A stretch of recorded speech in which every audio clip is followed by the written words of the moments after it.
सारे businesses company बनाकर उसमें ही काम करना पसंद करते हैं। अब आप सोचेंगे कि ऐसा क्यों?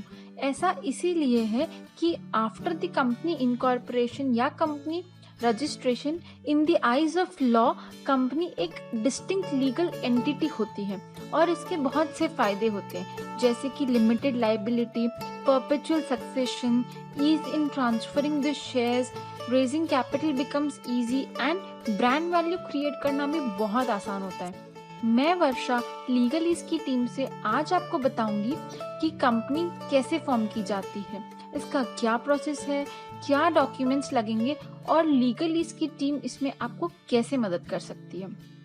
जैसा कि आप जानते होंगे, जनरली 3 टाइप की कंपनीज होती हैं। पहला, जिसमें 7 या उससे ज्यादा लोग एज अ मेंबर बनते हैं और सब्सक्रिप्शंस लेते हैं, वो होती है एक पब्लिक कंपनी। जिसमें 2 या 2 से ज्यादा लोग मेंबर बन के सब्सक्रिप्शन लेते हैं, वो होती है प्राइवेट कंपनी। और प्राइवेट कंपनी का ही एक दूसरा छोटा सा कैटेगराइजेशन है जिसे हम कहते हैं 1% कंपनी, जिसमें एक इंसान खुद ही कंपनी खोलता है।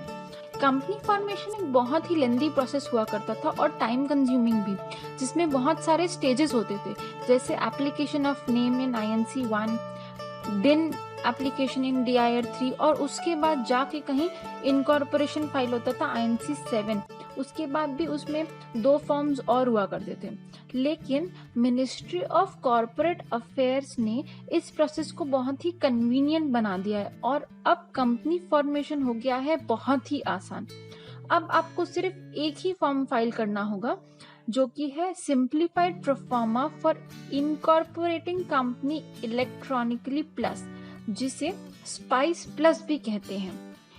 ये बाकी फॉर्म से बहुत ही अलग है। बाकी फॉर्म्स PDFs होते हैं, उनको डाउनलोड करके आप उस पर ऑफलाइन काम कर सकते हैं, लेकिन अब स्पाइस प्लस जो फॉर्म है वो है वेब इंटीग्रेटेड फॉर्म, यानी आप डायरेक्टली एक सर्वर पे काम करते हैं, उसी में सारा सब कुछ फाइल करते हैं, सारा सब कुछ ऑनलाइन होता है। यानी इसमें आपको जब काम करना है तो आपको यूजर ID और पासवर्ड क्रिएट करना होता है और फिर ऑनलाइन सारा फॉर्म फिल होगा। स्पाइस प्लस के 2 पार्ट्स हैं। पहला, नेम अप्रूवल, जो कि पहले रन फॉर्म में हुआ करता था, लेकिन 15 फरवरी 2020 से इन्होंने इस फॉर्म को भी हटा दिया है और अब रन फॉर्म सिर्फ और सिर्फ change in name of company के टाइम पे यूज होगा। यहाँ पे नेम अप्रूवल न्यू कंपनीज के लिए है। पार्ट 2, जिसमें है डिन अलॉटमेंट, इनकॉर्पोरेशन और एक अजाइल फॉर्म। अजाइल फॉर्म के बारे में भी जानेंगे, पहले जानेंगे डिन अप्रूवल के बारे में। डिन अप्रूवल जिस भी डायरेक्टर्स के पास डिन नहीं है वो डिन इसी में अप्लाई करेंगे। DIR 3 जो पहले डिन अप्रूवल के लिए हुआ करता था वो भी अब हट गया है। वो अब रहेगा सिर्फ जो एग्जिस्टिंग कंपनीज हैं उसमें जो डायरेक्टर बनना चाहते हैं उनके लिए DIR 3 होगा, और जो नई कंपनीज में पहली बार डायरेक्टर बनना चाहते हैं उनको यहीं पे डिन अप्लाई करना होगा। इसके बाद इनकॉर्पोरेशन की सारी डिटेल्स जाएंगी और अजाइल प्रो फॉर्म, जो कि हम कहते हैं INC 35, उसमें बहुत सारी चीजें हैं। पहले आपको कंपनी इनकॉर्पोरेशन के बाद बहुत सारी चीजें और करनी पड़ती थी, जैसे पैन के लिए अप्लाई करना होता था, टैन के लिए अप्लाई करना होता था, EPF, ECI, बहुत सारी करनी होती थी। लेकिन अब ये सारी चीजें इसी फॉर्म के अंदर इंटीग्रेट कर दी गई हैं। यानी अब जब आप फॉर्म भरेंगे तो उसके साथ साथ आपको क्या क्या चीजें मैंडेटरी मिलेंगी?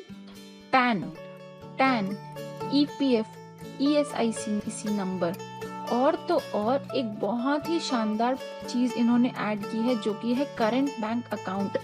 यानी पहले आप जब कंपनी बनती थी उसके बाद जाके बैंक अकाउंट खोलते थे, लेकिन अब आपको इसी के अंदर एक बैंक अकाउंट भी मिलेगा और वो भी आपकी पसंदीदा बैंक से। इसमें सारी बैंक्स लिंक्ड होगी, आपको अपनी पसंदीदा बैंक चूज करनी है और ये फॉर्म उनको भी दिया जाएगा और वहां से आपको डायरेक्टली एक अकाउंट मिल जाएगा। और इसमें GST भी अप्लाई होगा, लेकिन GST रखा गया है ऑप्शनल। तो अब आप सोचेंगे कि EPF, ESI ये सारे स्टैट्यूटरी आपको रिटर्न्स भी भरने होंगे, लेकिन नहीं। इसमें एक सर्कुलर लेके आई थी MCA, जिसमें उन्होंने बताया कि EPF, ESI आपको तभी एप्लीकेबल होगा जब आप उसकी कंडीशंस फुलफिल करते हैं और तब तक आपको ना कोई स्टैट्यूटरी रिटर्न्स भरने की ज़रूरत है, ना कुछ करने की ज़रूरत है। तो आपको नंबर मिल गया है तो उसको आराम से अच्छे से रखिए। अब आप अगर चाहें तो स्पाइस फॉर्म के दोनों पार्ट्स को साथ में फिल कर सकते हैं या फिर अलग अलग फिल कर सकते हैं। अगर आप अलग अलग फिल करते हैं तो आपको 1000 रुपये की कॉस्ट एक्स्ट्रा लगेगी, यानी नेम अप्रूवल वाली कॉस्ट आपको एक्स्ट्रा लगेगी। और अगर आप दोनों साथ में फिल करते हैं तो आपकी ये कॉस्ट बच जाएगी। इम्पॉर्टेंट चीज़ जो स्पाइस प्लस में बहुत अच्छी है वो ये है कि पहले जब हम एप्लीकेशन फॉर नेम करते थे INC 1 में, तो उसके बाद हमें उसका SRN संभाल के रखना होता था और वो SRN जाता था इनकॉर्पोरेशन के फॉर्म्स में। लेकिन क्योंकि स्पाइस प्लस वो फॉर्म है जो कि अब डायरेक्टली वेब इंटीग्रेटेड है, तो उसमें आपको कोई भी SRN संभाल के रखने की जरूरत नहीं है। उसके डैशबोर्ड में आपको डायरेक्टली आपका प्रोसेस दिख जाएगा। तो चलिए अब देखते हैं कि आपको क्या डॉक्यूमेंट्स लगेंगे।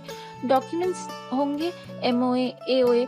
ये एक चीज और अच्छी है कि अब जो INC 9 वाला डिक्लेरेशन होता था, वो डिक्लेरेशन भी अब आपको बनाने की जरूरत नहीं है। वो इलेक्ट्रॉनिकली आपके पास फिल होके आएगा और आपको सिर्फ उसमें डिजिटल सिग्नेचर ऐड करनी होगी।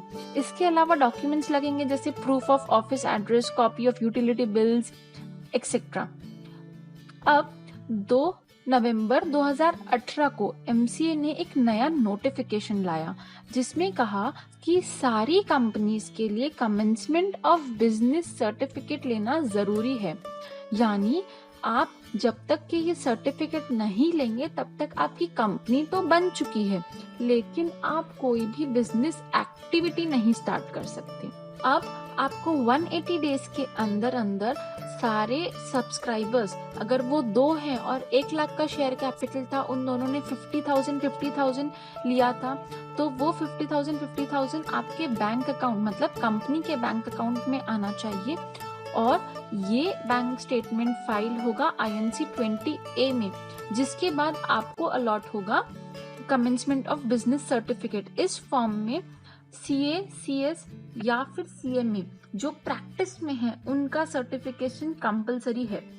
तो अगर आप भी अपनी कंपनी इनकॉर्पोरेट करना चाहते हैं, आप भी अपना बिजनेस शुरू करना चाहते हैं, तो name availability, form submission, document preparation और बाकी फॉर्मेलिटीज से परेशान होने की जरूरत नहीं है। आप लीगलीज यानी आपके लीगल कोच को कांटेक्ट कर सकते हैं। हमें कांटेक्ट करने के लिए हमारी वेबसाइट www.legalease.in पे हमें विजिट कर सकते हैं, या फिर आप हमारे मोबाइल एप्लीकेशन जो मोबाइल फ्रेंडली है उसमें भी आप हमें कांटेक्ट कर सकते हैं। और अगर आप हमें कॉल करना चाहते हैं तो हमारा नंबर है 9119193348। We are always happy to help you. Thank you.